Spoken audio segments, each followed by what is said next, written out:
Locked On Podcast Network and Odyssey present Locked On Sports Today. The NLCS is tied at 1 game apiece, heading back to Philly. The Houston Astros take Game 1 over the weary Yankees in the ALCS. Plus, should the Denver Broncos sit Russell Wilson? I'm Peter Bukowski, starting your day with the can't-miss stories and biggest debates in sports. You're Locked On Sports Today. Searching all major sports. Found. Let's start with the biggest story. The Philadelphia Phillies stole Game 1 in San Diego, and we're up 4-0 in the top of the second inning. It looked like this was going to be just a charmed run through the postseason, and it still might be for the Fightin' Phils. But the Padres come back. They win 8-5 in Game 2. They split in San Diego. Now the series moves out east. Joining me now, Connor Thomas from Locked On Phillies. And Connor, you got what you came for, but to what degree are Phillies fans going to be left going, man, we let this one get away? See, Pete, the tough thing is, you're absolutely correct. They got what they went to San Diego for, a 1-1 split. You're coming back to Philadelphia with the series even, and you've got 3 games at home, a really tough ballpark to play, and it says it's back park. But how you get there matters, and I can't help but feel that being up 4-0 with Aaron Nola on the mound, who's arguably been your best pitcher all year, it's a missed opportunity to lose that game. And momentum is now very much the Padres' way. But you also look back at the NLDS with the Atlanta Braves, and you lose Game 2 in Atlanta, and then you come back to Philadelphia and you win both, and you don't have to travel again. So in the grand scheme of things, the team is very much all right. But in the focus of tonight's game, it's a big-time missed opportunity for this club. Well, and the problem added on to all of that is Nola only goes 4 2/3. So you have to use your bullpen in a series where you figure you're going to probably have to use your bullpen and extend it out. Certainly as the series gets tighter, this is the new modern baseball. This is how teams play now. So how much do you think that could factor in moving forward? I know it's early in the series and there's some time off to travel, but when you use a half a dozen pitchers, that could have ripple effects in a series like this. No, certainly. And especially for the Phillies, because there have been points this year where their bullpen has been really good. But when you look at them in a playoff atmosphere, there's only 2 guys you really, really trust. And it's the 2 guys who throw 100+, and Jose Alvarado and Seranthony Dominguez. And outside of those guys, Zach Eflin's been really good, but he's a guy that's a converted from a starter because of injury bullpen pitcher. The other guys, like Brad Hand, was rough tonight. David Robertson, who's normally good, he's a guy who's coming off a calf injury from celebrating a Bryce Harper home run against St. Louis. So, their bullpen has been solid at points this year, but in the playoffs, there's really only 2 guys you trust. And the deeper you get into that pen, the more susceptible you are for those late inning collapses. So it's worrisome for sure. So the Phillies were 3 of 11 with runners in position in this game, but Bryce Harper continues to just be the best player in the playoffs, arguably, certainly behind the plate. 2 for 4 in this one, scored a run. To what degree do you think they can continue to lead on him and expect that to be enough in these games? I don't know that it'll be enough, because you look at the Padres and they do have a solid lineup, if only for the top half.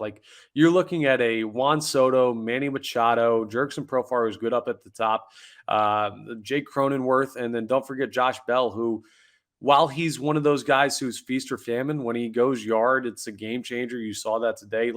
It's just one of those setups with their lineup where Bryce Harper isn't quite enough. You need the full lineup to be better.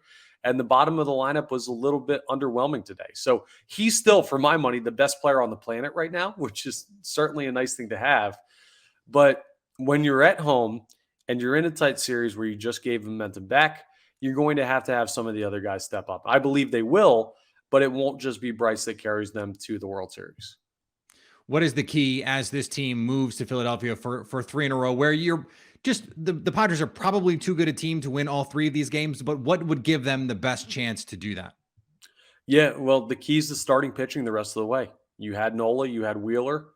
Now you're going to have to go with Ranger Suarez, and it might be Noah Syndergaard. It might be Bailey Falter, who's a young lefty who hasn't thrown in the playoffs at all yet. We don't know what he is in the playoffs and if he's ready for the moment. Meanwhile, the Padres, while their top of the rotation is really good, their 3, 4, 5 guys are better than what the Phillies have there. They've got depth in the rotation. So how do your back end starters match up against guys with the Padres that are still really quality major league starting pitchers?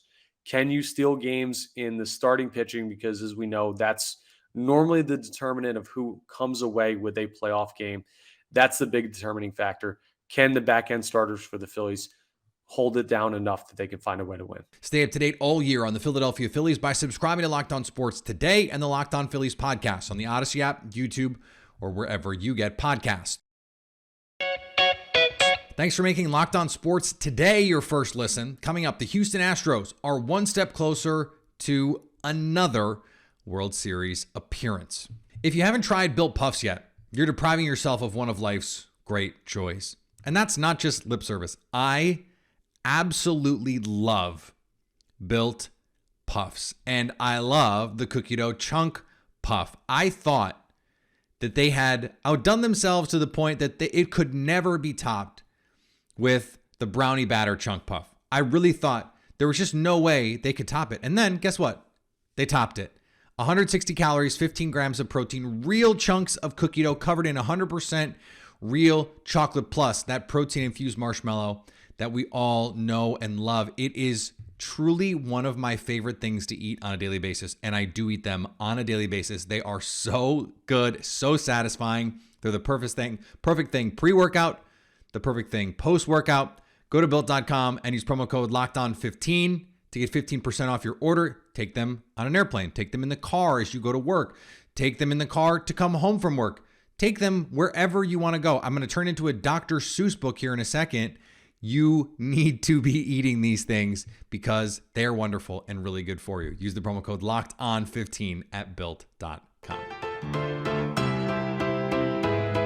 Orlando Magic rookie forward Paolo Banchero became the first #1 overall pick since LeBron James to put up 25-5 in a debut game. The Magic lost to the Pistons 113-109, but Banchero's performance was certainly a promising start for the young #1 overall pick, and a surprise pick at that. The Detroit Pistons defeat the Orlando Magic in the season opener 113-109. My name is Philip Rossbeck, the host of Locked On Magic, and if there's one thing that we can conclude from this opening game, it is that Paolo Banchero is everything that was advertised and maybe a little bit more. Just some quick stats for you. Paolo Banchero finishes the game with 27 points, 11 for 18, shooting 9 rebounds, 5 assists, 2 blocks. The first player since LeBron James to score 25 points in his NBA debut. The first player since LeBron James to score 25 points, grab 5 rebounds, and 5 assists in his NBA debut. I'm not saying he's LeBron James. He's not LeBron James. But Paolo Banchero proved to be that dude for the Orlando Magic. With the Magic down by 7, Orlando got to Banchero several times, or Banchero went and got the ball several times to make sure the Magic had a chance to win this thing. Unfortunately, their own mistakes, turnovers, offensive rebounds ultimately cost the Magic the game. But Paolo Banchero is that dude. We'll have a lot more coming up on Locked On Magic later on, but the Orlando Magic fall to the Detroit Pistons 113-109. The New York Knicks and Memphis Grizzlies went into an overtime thriller on Wednesday night that saw the Grizzlies win 115-112.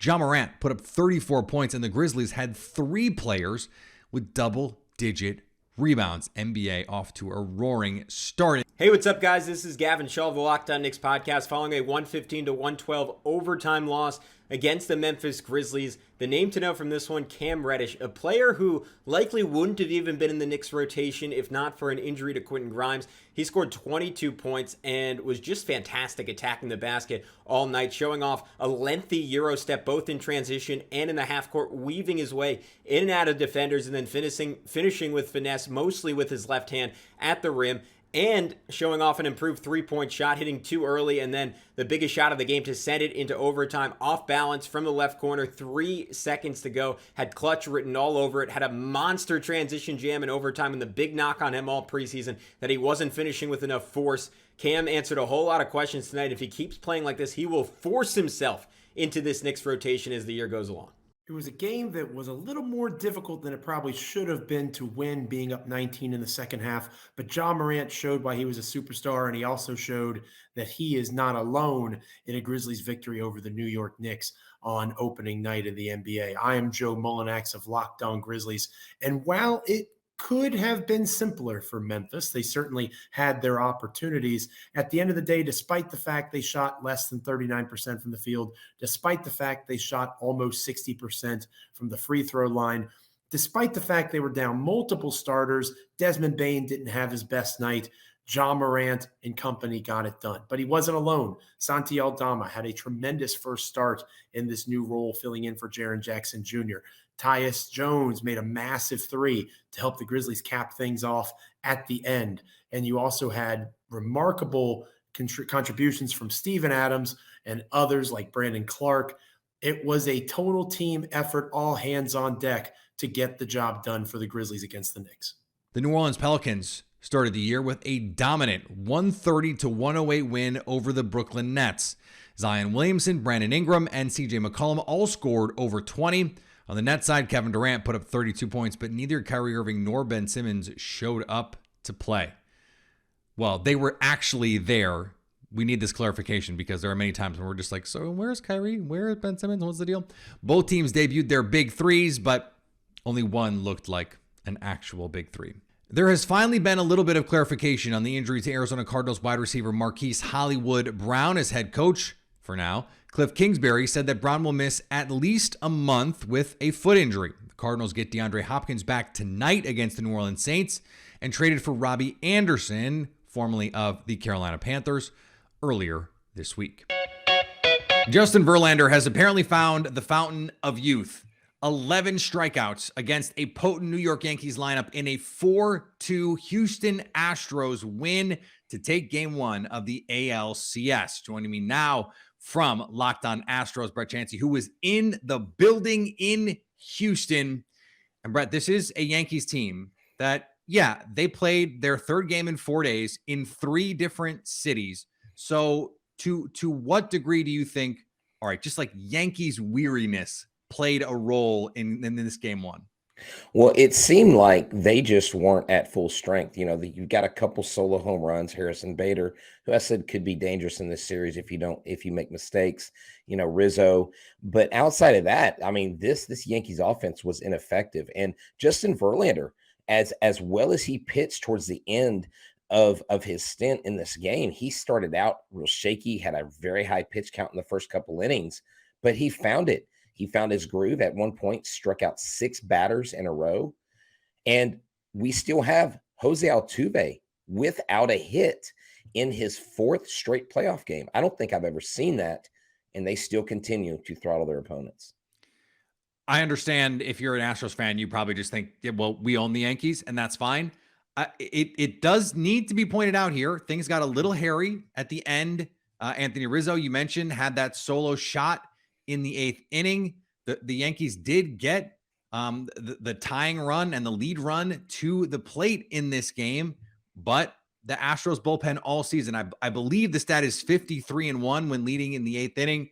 But with the margin that they had. So is there any crack in the foundation there? Any worry at all coming out of this bullpen against this Yankees lineup? No, that's only the second earned run the bullpen's given up in 4 playoff games. They only gave up one. It was a solo shot to J.P. Crawford, and that was Christian Javier. And this bullpen, I mean, Presley came in 1 1/3 innings, 3 strikeouts. You know, the guy walks out on the mound to Johnny Cash and the lights flashing on and off in Minute Maid Park. And we just saw Chas McCormick, Yuli Gurriel, and Jeremy Pena all play hero with home runs in this game. And we're not even talking about Yordan Alvarez, Alex Bregman, Jose Altuve, Kyle Tucker. We're talking about the guys that aren't supposed to be contributing. Martin Maldonado to tie the game with an RBI double. And there's this whole thing going on now. I don't know if y'all know this outside of Houston. They have a thing called the Chaz Chomp, and a fan started it halfway through the season. It really annoyed a lot of people. But Chas McCormick, after the game, said he heard it. And the guy came to the game today in an alligator suit doing the Chaz Chomp. And they go, Chaz, Chaz, and they clap their hands. And he hit the home run when he started hearing the Chaz chant. And this guy hit his first postseason home run against the New York Yankees. This team, very well could go to the World Series and not have lost a game. It is very possible. I don't think the Yankees lay down. I don't think the Yankees stop fighting, but I think the Astros are clearly in command with this win today. You want to call it now? I'm happy to clear out and let you just call it, Brett. Well, look, I'm not into predictions because our listeners tell me when I predict things go wrong. I have always said this: if the Astros take care of business, I'm not worried about the results. I think the Astros clearly can take games 1 and 2. Maybe the Yankees steal a game 3. I think the Astros can clinch it in New York, to be quite honest. Their best is better than anyone else's best. Yes, exactly. And, again, the Yankees still have Garrett Cole that has yet to pitch against the Astros. The Yankees still can go home, get hot. Aaron Judge, Giancarlo Stanton, Harrison Bader, Chris Carpenter can be dangerous. He looked like a nothing burger today. But make no mistake, they are the New York Yankees. They're upset that the Astros continue to beat them. And I've opined about this. Maybe if the Astros win the AL this year, should we change the American League, the A and American League, to Astros and call it Astros League? I'm sure Yankees fans would love that one. Stay up to date all postseason on the Houston Astros by subscribing to Locked On Sports today and the Locked On Astros podcast on the Odyssey app, YouTube, or wherever you get podcasts. Coming up, what should the Broncos do with Russell Wilson? Here's what to look for on BetOnline, your number one spot for all your gambling needs. Thursday Night Football back. We know you missed it. With the Arizona Cardinals currently set 2.5-point favorites. The over-under for that game, 44. If the rest of the NFL's primetime games are any indicator, that under's looking pretty good. This is just not a great slate, so go gamble on it. Do it at BetOnline, where the game starts. The Denver Broncos offense has been struggling so far this season. On top of that, quarterback Russell Wilson has been dealing with a shoulder injury, and against the Chargers on Monday, he hurt his hamstring. My goodness, the news of Russell Wilson potentially having a significant hamstring injury, I think kind of took everyone by surprise. He did mention it in the post game that he kind of came up with a hamstring, but we heard from Nathaniel Hackett on Tuesday that the hamstring injury adjusted the way that they approached play calling there in the end of game situation, which I think can serve as kind of exhibit A of why we're saying Broncos country. Let's let it rip. You know what I'm saying? I think that's exactly what we need to do. And you just can't help but wonder what's going on there. I know Rich Eisen had a little monologue on the Denver Broncos where he talked about they kind of need to really rip everything up that they're doing offensively and throw it away. So, I mean, I guess this pun can kind of work a lot of different ways here, but I think we're in agreement. Broncos country, a lot of people that I interacted with on Tuesday, Cody, were talking about how they want to see Brett Rypien out there. So it's not just we're upset with Russell Wilson, but like you mentioned, and like we want to talk about here, you might need in this situation to protect Russ from himself. He's already got the lat injury. Now we're talking about a hamstring. You can't be having the franchise guy going out there and getting further injury against a very tough Jets defense. Look, there are going to be plenty of excuses for Russell Wilson, and I am certainly the kind of person that loves to dunk on Mr. Unlimited, but it makes sense for the Broncos to sit him. If he's not 100%, there's no reason to push him. This is not we have to win this game right now situation for the Denver Broncos. Russell Wilson is under contract. Most of the core of this team is young. It's Russ who is getting up there in age and starting to look like he might be a little washed. So get him healthy, get him right, and in an AFC where it's the Bills, Chiefs, and everyone else, you have some time to figure this all out. Plus, it's not just this season. You want to be good next season. You want to be good the season after that. You have to be careful with Russell Wilson. And guess what? You might get better quarterback play. I'm just saying this has not been good so far this season. If they maybe had a better backup, like if they had Nick Foles or they had Andy Dalton, we might really be able to say, that could be better than what they were getting from Russell Wilson, because that's how ugly this offense has been to date. And maybe that's reason enough for them to be like, Russ has got to play, because it can't be one of these backups that comes in and starts playing well and everyone goes, oh my God, this looks terrible. But that might be the situation that they find themselves in. And finally, Washington Commanders quarterback Taylor Heineke said he's a different player than he was last season. Coincidentally, Commanders fans are wishing he were literally a different player or that they were fans of a different organization. He's actually probably better than Carson Wentz. And when Matt LaFleur was asked if he would rather have faced Carson Wentz than Taylor Heineke, he said, I will absolutely not answer that question. Seriously, that's the thing.